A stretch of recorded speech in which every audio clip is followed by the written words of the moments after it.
Hari ini kita dapat kehormatan membahas satu yang penting, tema sales menghadapi suami yang stres sebab tidak memiliki anak laki-laki. Apapun situasi kita, firman Tuhan mengajarkan kita untuk bersyukur. Nah, biasanya suami menyalahkan pasangan istri.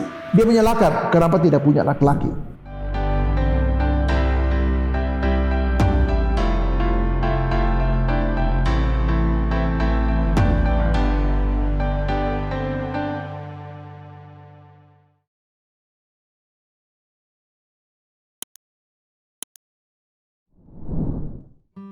Shalom Ibu Bapak, sahabat radio yang berbagi dalam Kristus. Kita bersyukur kepada Tuhan karena Tuhan Yesus baik dan selalu baik. Kita sudah diselamatkan dalam Yesus dan kita punya hidup yang kekal di dalam Dia. Hari ini kita dapat kehormatan membahas satu yang penting, tema sales menghadapi suami yang stres sebab tidak memiliki anak laki-laki. Saya baca 2 ayat dari Mazmur 139 ayat 13 dan 14 firman Tuhan. Sebab engkaulah yang membentuk buah pinggangku, menenun aku dalam kandungan ibuku.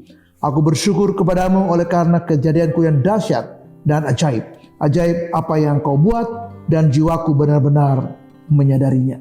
Nah, dari 2 ayat ini saya ingin membahas tentang renungan saya kali ini.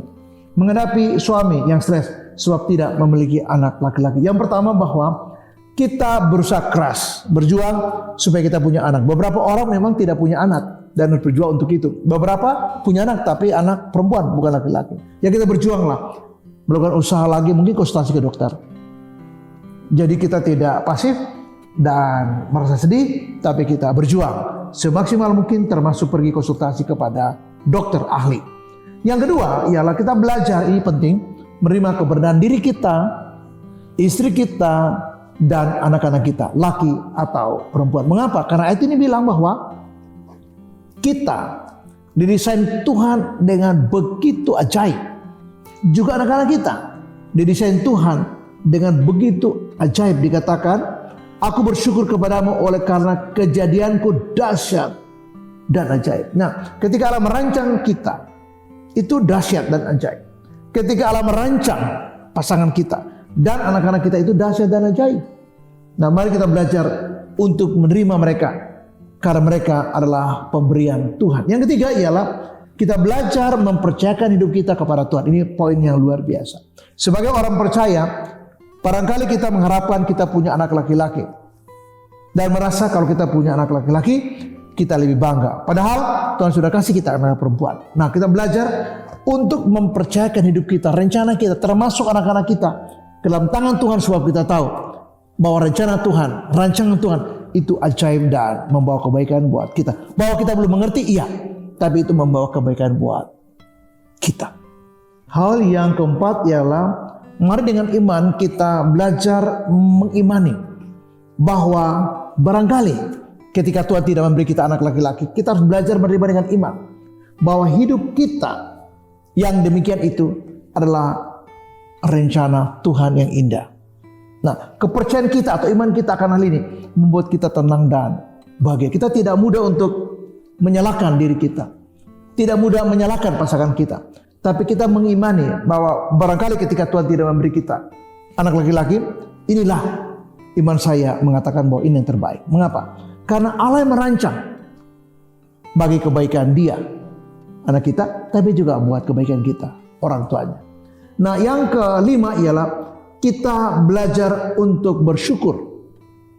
Sebagai orang percaya, kita belajar untuk bersyukur dan menerima. Entah kita punya anak atau tidak punya anak. Entah kita punya anak laki-laki, tidak punya anak perempuan, atau punya anak perempuan, tidak punya anak laki-laki. Apapun situasi kita, firman Tuhan mengajarkan kita untuk bersyukur. Alkitab katakan, bersyukurlah dalam segala hal. Nah, nasihat ini saya pakai untuk kita yang sedang bergumul barangkali karena tidak punya anak laki-laki. Nah, biasanya suami menyalahkan pasangan istri. Dia menyalahkan kenapa tidak punya anak laki. Padahal kita sudah berjuang seperti poin yang pertama. Udah konsultasi pun ketika Tuhan belum mempercayakan kepada kita anak-anak laki-laki, kita harus belajar untuk bersyukur karena itu yang terindah. Nah, untuk menutup renungan saya mengatakan begini.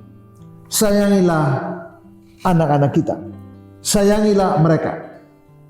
Sebab mereka adalah pemberian Tuhan yang dirancang dengan dahsyat dan ajaib oleh Tuhan, bahkan ketika masih dalam kandungan ibunya.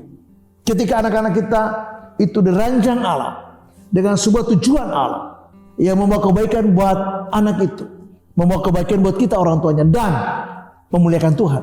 Maka dalam konteks ini saya ingin mengakhiri dengan mengatakan begini: sayangilah mereka, sayangilah anak-anak kita. Sebab kalau bukan kita yang menyayangi mereka, siapa yang menyayangi anak-anak kita? Terus memberkati dan shalom. Amin.